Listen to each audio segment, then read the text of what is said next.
Selamat pagi, salam sejahtera. Isu hangat pagi ini, selepas MOU tak disambung, adakah UMNO mahu Perdana Menteri bubar Parlimen? Berita sepenuhnya. Keputusan muktamad sudah dibuat UMNO untuk tidak menyambung MOU dengan pembangkang yang ditandatangani tahun lalu dan bakal berakhir Julai nanti. Langkah tersebut secara tidak langsung mengikat Perdana Menteri untuk tidak lagi berunding dengan blok pembangkang Pakatan Harapan yang selama ini menyokongnya di parlemen.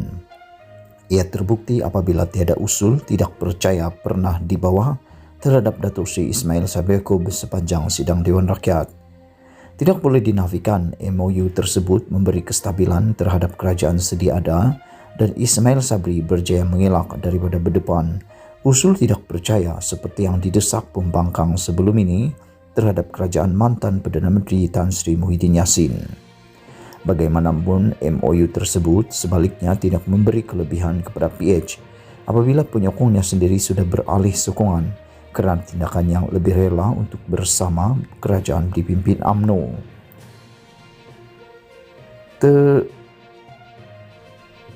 Yang diadakan menyaksikan PH tersungkur lebih teruk sehingga gagal mempertahankan kerusi dimenangi dalam PRU 14 lalu. Paling beruntung adalah UMNO. Hasil daripada MOU tersebut, parti yang hampir tenggelam itu kini beransur-ansur pulih dan semakin kuat.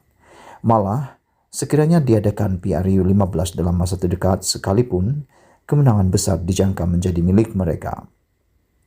Keputusan PRN Melaka dan Johor sudah cukup meyakinkan UMNO untuk berdepan PRU 15. Faktor perpecahan sesama pembangkang dan sikap pengundi yang sudah tidak mempercayai janji dibuat mereka menyumbang kepada puncak kekalahan. Jika diadakan PRU 15 dalam keadaan pembangkang lemah dan tidak bersedia, sudah pasti UMNO akan beroleh kemenangan yang besar dan tidak mustahil meraih 2/3 majoriti di Dewan Rakyat.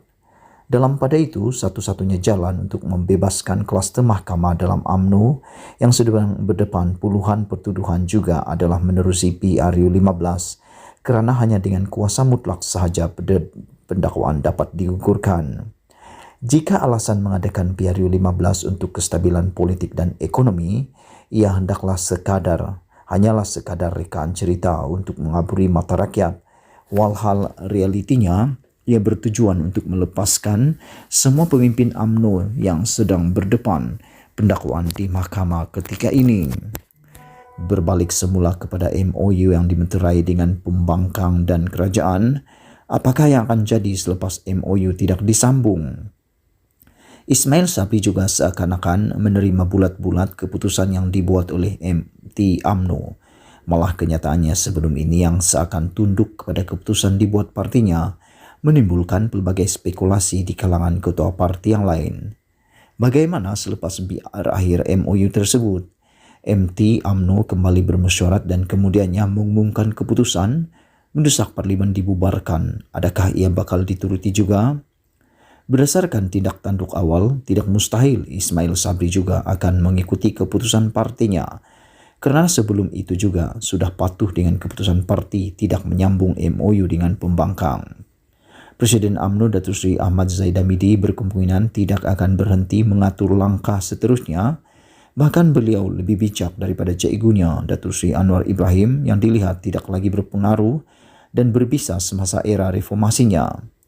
Apabila PRU 15 diadakan, peluang sebenarnya sama rata untuk seseorang menjadi Perdana Menteri dan ia tertakluk kepada janji yang dibuat sebelum ini.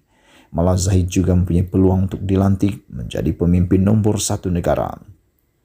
Tiada jaminan Zahid mengotakkan janjinya. Bayangkan apabila cikgunya sendiri Anwar pun boleh terduduk kena dipermainkan anak muridnya itu. Yang pastinya PRU 15 semakin hampir dan berkemungkinan ia bakal diadakan selepas Julai tahun ini juga sejurus MOU tidak disambung.